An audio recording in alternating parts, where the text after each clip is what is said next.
अदानी समूह पर corruption, bribery और फाइनेंशियल इरेगुलरिटीज के गंभीर आरोप है।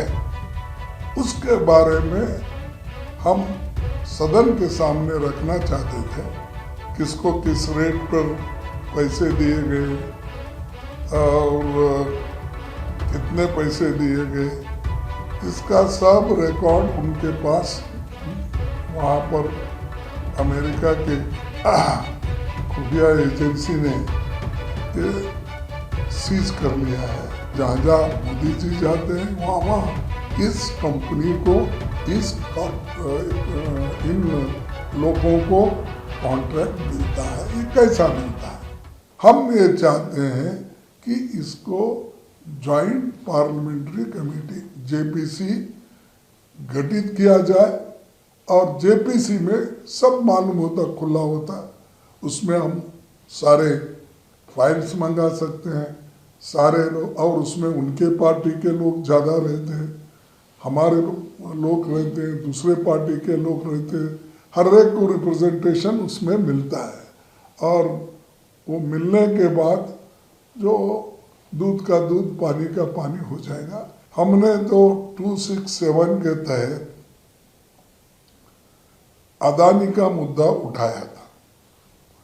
अदानी समूह पर करप्शन, ब्राइबरी और फाइनेंशियल इरेगुलरिटीज के गंभीर आरोप है। उसके बारे में हम सदन के सामने रखना चाहते थे और 2030 करोड़ के नज़दीक रिश्वत दी गई।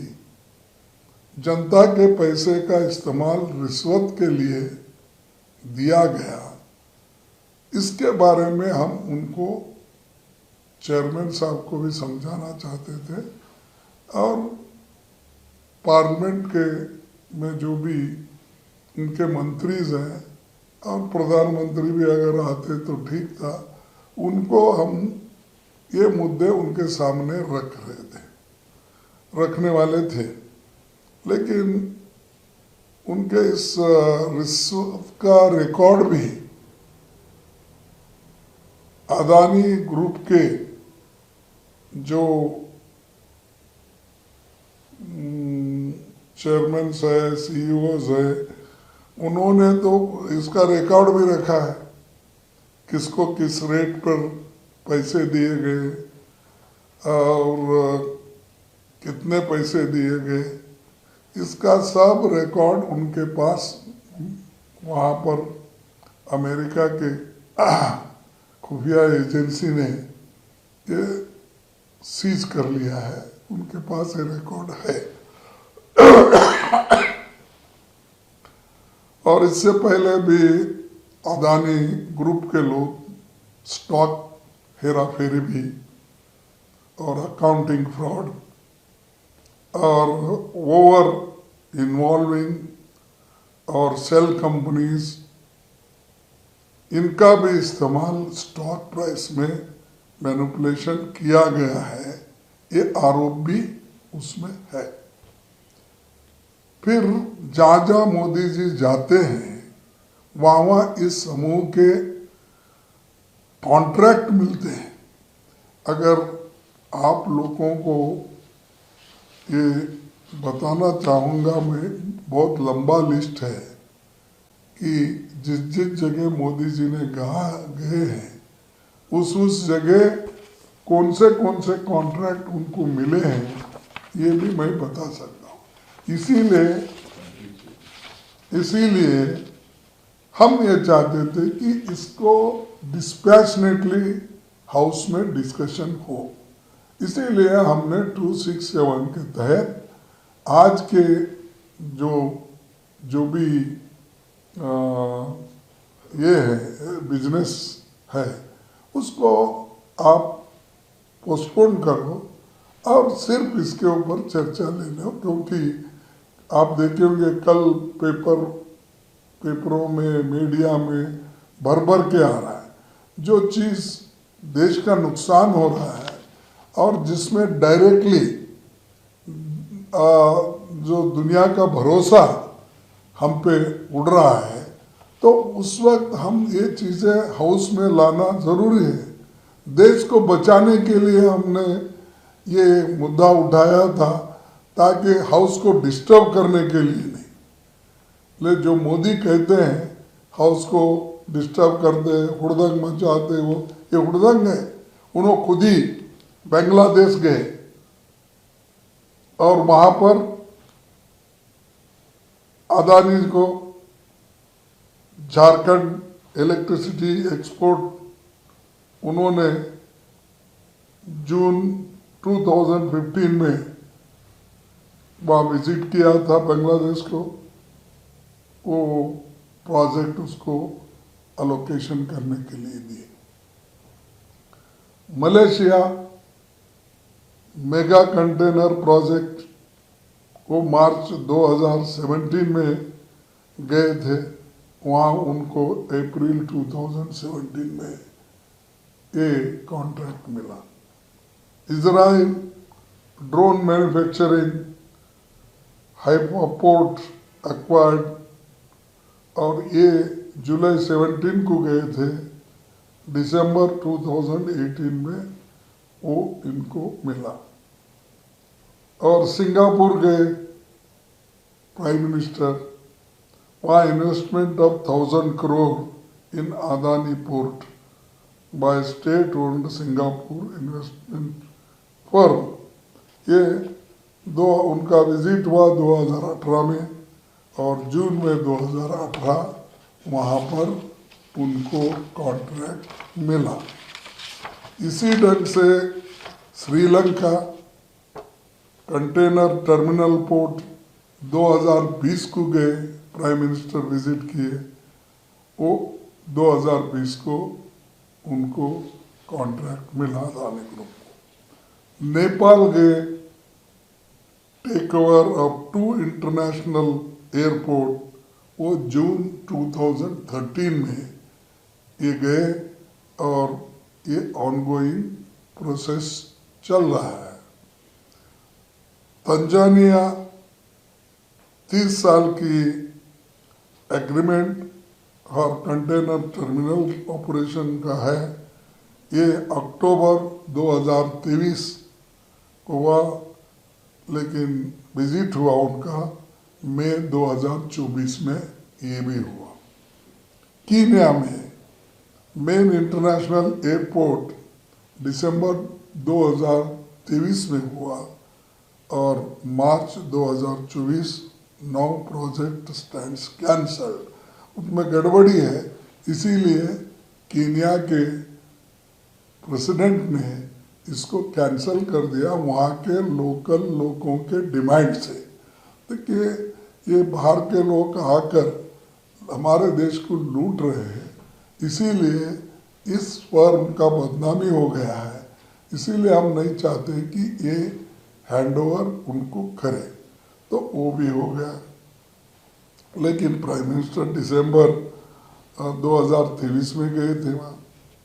तो वियतनाम में planned investment in 2 airports and development of sea port, ये जुलाई अगस्त 2024 में गए थे, prime minister Modi ji visit किए। ये चल रहा है काम, ऑनगोइंग। उसी के साथ Greece acquires stakes in 3 Greek ports, तो ये 3 पोर्ट एक्वायर करने के लिए उन्होंने बात चल रहा है।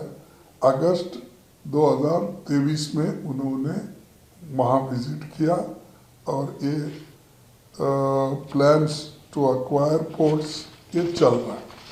मैं इसलिए आपको बता रहा हूँ कि ये इतने ज़्यादा प्राइम मिनिस्टर गए हैं, वहाँ इनको कॉन्ट्रैक्ट मिला है।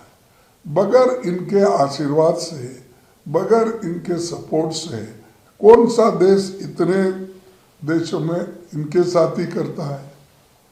There are so many reputed companies, investors in India, सब छोड़ के इनको और वो कहाँ पहले जाते हैं, इनसे पहले वहाँ पर ये सब होता है। ये इससे हमको यही कहना है कि मोदी जी के सपोर्ट से ये सब कुछ हो रहा है, इसका असर देश पे पड़ रहा है। ये हम उठाना चाहते थे, लेकिन इसको हमको मौका नहीं दिया गया और उसी के साथ एक कंपनी के बिजनेस इंटरेस्ट को बढ़ावा देने और भ्रष्टाचार को प्रमोट करने, रिश्वत के भुगतान को फैसिलिटेट करने के केंद्र सरकार के ये PSU और SECI की भूमिका को लेकर सवाल है। ये सवाल उनके लिए है और ये जहाँ जहाँ मोदी जी जाते हैं वहाँ वहाँ इस कंपनी को, इन लोगों को कॉन्ट्रैक्ट मिलता है। ये कैसा मिलता है? तो ये सवाल हम उठाए थे ताकि इसका डिटेल चर्चा हो, लेकिन बदकिस्मती है कि इसको हमको चर्चा करने के लिए सरकार ने कुछ भी नहीं बोला, रिएक्ट नहीं किया। और खैर चेयरमैन साहब ने हमको ये बोला, नहीं ये मुद्दा उठा नहीं सकते, हम पहले इसके बारे में ऐसे डिसीजंस लिए हैं कि ऐसे कोई भी 267 में हम मौका नहीं दे सकते, ये उनका कहना है। लेकिन 267 में ऐसे जरूरी मुद्दे उठाने के लिए ही 267 है, नहीं तो वो रूल आना ही नहीं चाहिए। किस लिए आना है ऐसे अर्जेंट इश्यूज को उठाने का? जैसा मणिपुर जैसा इश्यू है, जैसा कि परसों मध्य प्रदेश में एक बहुत बड़ा हादसा हुआ मस्जिद के पास। तो ऐसे चीज़ों को उठाने के लिए ही ऐसा ये रूल है, एक क्लॉज है। देयरफॉर हम ये चाहते हैं कि इनको उठाने के लिए हमको मौका देना चाहिए और हम ये चाहते हैं कि इसको जॉइंट पार्लियामेंट्री कमेटी JPC गठित किया जाए और JPC में सब मालूम होता, खुला होता, उसमें हम सारे फाइल्स मंगा सकते हैं, सारे लोग, और उसमें उनके पार्टी के लोग ज़्यादा रहते हैं, हमारे लोग रहते हैं, दूसरे पार्टी के लोग रहते हैं, हर एक को रिप्रेजेंटेशन उसमें मिलता है। और वो मिलने के बाद जो दूध का दूध पानी का पानी हो जाएगा। इसीलिए हमारी डिमांड है कि JPC गठित करो, सच्चाई बाहर आने दो। और मोदी जी जो ऐसे बाहर बोलते हैं वो उसके बजाय अपनी छवि ठीक कर लो। इंटरनेशनल में जाकर बड़े बड़े बातें करते हो और अपोजिशन को टारगेट करते हो कि अपोजिशन के लोग उनकी छवि कर रहे हैं। छवि तो आप खराब कर रहे हैं, बिजनेसमैन को लेकर फिर रहे हो, उनको ठेकेदारी दिला रहे हो और इसकी FIR ये सब इनके ऊपर हुआ, करप्शन चार्जेस लगे। कहाँ? अमेरिका कंपनीज ये बोल रहे हैं। तो ये जो चीज़ें हैं इसको डिटेल डिस्कस होना, इसीलिए हमने उठाया था। तो हमको चांस नहीं मिला, लेकिन हम चाहते हैं कि जॉइंट पार्लियामेंट्री कमेटी इसको बनाना चाहिए। और रिश्वत इन्होंने कितना दिया और क्यों, और प्राइम मिनिस्टर जो बाहर गए, जाते वक्त इन्हीं को क्यों लेके गए, या इनसे पहले आकर हर चीज़ इनको कैसा मिल रहा है, यही हम बोलना चाहते हैं।